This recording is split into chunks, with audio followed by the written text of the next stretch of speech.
Pregnancy की journey काफ़ी लंबी होती है। ऐसे में जितनी खुशी माँ बनने की होती है उतनी ही परेशानियाँ भी होती रहती हैं। लेकिन इस पूरी जर्नी में महिलाओं के मन में बहुत से सवाल चलते हैं और उनमें से ही एक सवाल जो कि बहुत कॉमन है कि आखिर होने वाला शिशु बेबी बॉय होगा या बेबी गर्ल होगी। और ये जानने के लिए महिलाएं अपने अंदर जो बदलाव होते हैं उन्हें महसूस करने लगती हैं, उन्हें देखने लगती हैं कि क्या ये लक्षण बेबी बॉय से मैच होते हैं या फिर बेबी गर्ल से। तो हमारे बड़े बुजुर्ग ऐसे बहुत से लक्षण बताते हैं जिनसे गर्भवती महिलाएं ये आइडिया लगा सकती हैं कि गर्भस्थ शिशु बॉय है या फिर गर्ल है। तो आज की इस वीडियो में मैं आपके साथ कुछ ऐसे ही लक्षण शेयर करने वाली हूँ जो कि हमारे बड़े बुजुर्गों के द्वारा बताए गए हैं और कहीं ना कहीं ये सही भी साबित होते हैं, जिनसे आप ये आइडिया लगा सकती हैं कि गर्भस्थ शिशु बेबी बॉय है या बेबी गर्ल है। तो जानने के लिए वीडियो को अंत तक ज़रूर देखिएगा। चैनल पर अगर आप नए हैं तो सब्सक्राइब कर दीजिएगा और वीडियो पसंद आई तो लाइक शेयर ज़रूर करिएगा। तो दोस्तों, यूँ तो प्रेगनेंसी के दौरान बहुत से उतार चढ़ाव होते हैं, लेकिन कुछ खास लक्षण ऐसे दिखाई देते हैं जो कि बेबी बॉय से मैच करते हैं या बेबी गर्ल से।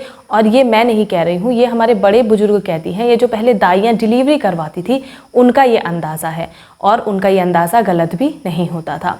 तो इसी क्रम में सबसे पहला लक्षण है प्रेगनेंसी के दौरान मॉर्निंग सिकनेस। अक्सर अगर महिलाओं को बहुत ज़्यादा मॉर्निंग सिकनेस हो रही है, सुबह उठते ही वॉमिटिंग की समस्या होती है, जी मचलाता है, मन घबराने लगता है, तो कहा जाता था कि गर्भस्थ शिशु एक लड़की होगी।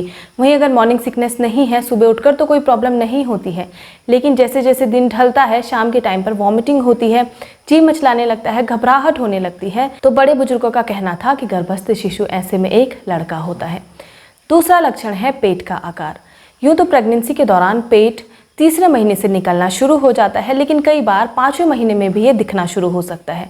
तो ये डिपेंड करता है प्रेगनेंसी टू प्रेगनेंसी। लेकिन कहा जाता है कि अगर गर्भवती महिला का पेट प्रेगनेंसी के तीसरे महीने से ही दिखना शुरू हो गया है तो गर्भस्थ शिशु एक लड़का होता है। वहीं अगर पेट थोड़ा लेट दिखना शुरू होता है, यानी कि 5वें या फिर 6वें महीने से अगर दिखना शुरू होता है तो गर्भस्थ शिशु एक लड़की मानी जाती है। तीसरा लक्षण है पैरों में स्वेलिंग। यूँ तो प्रेगनेंसी की शुरुआत में पैरों में कुछ खास चेंजेस देखे नहीं जाते, लेकिन जैसे जैसे प्रेगनेंसी आगे बढ़ती है पैरों में स्वेलिंग आना शुरू हो जाता है। हालांकि इसके पीछे बहुत से कारण हैं, लेकिन बड़े बुजुर्गों का कहना था कि अगर प्रेगनेंसी के दौरान महिला के पैरों में शुरुआत से ही हल्की फुल्की स्वेलिंग है और पूरी प्रेगनेंसी स्वेलिंग चलती है तो गर्भस्थ शिशु एक लड़का होता है। वहीं अगर प्रेगनेंसी के अंतिम दौर पे यानी कि 8वें-9वें महीने में अगर स्वेलिंग आ रही है तो गर्भस्थ शिशु एक लड़की मानी जाती है। हालांकि मैंने आपको बता दिया कि प्रेगनेंसी के दौरान पैरों में स्वेलिंग आती ही है, कुछ के शुरुआत में आ जाती है तो किसी के एंड में आ जाती है, लेकिन ये कॉमन सिम्टम है। पांचवा और सबसे इंपॉर्टेंट लक्षण है पेट का आकार देखकर। प्रेगनेंसी के दौरान जब पेट बढ़ना शुरू होता है तो पेट के अलग अलग शेप होते हैं। कुछ महिलाओं में तो पेट गोलाकार दिखता है तो कुछ में अंडाकार दिखता है।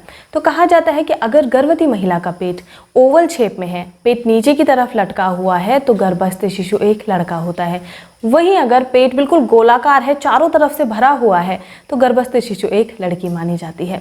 तो ये कुछ लक्षण हैं, कुछ सिम्टम हैं जो अगर आप अपने अंदर देखती हैं तो आप ये आइडिया लगा सकती हैं कि आपका गर्भस्थ शिशु लड़का है या लड़की है।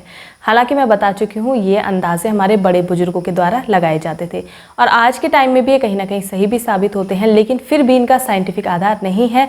अगर आपको जेंडर प्रेडिक्शन कराना है तो आपको अल्ट्रासाउंड ही करवाना पड़ेगा और इंडिया में अल्ट्रासाउंड बैन है। तो दोस्तों, वीडियो को समाप्त करती हूँ। धन्यवाद।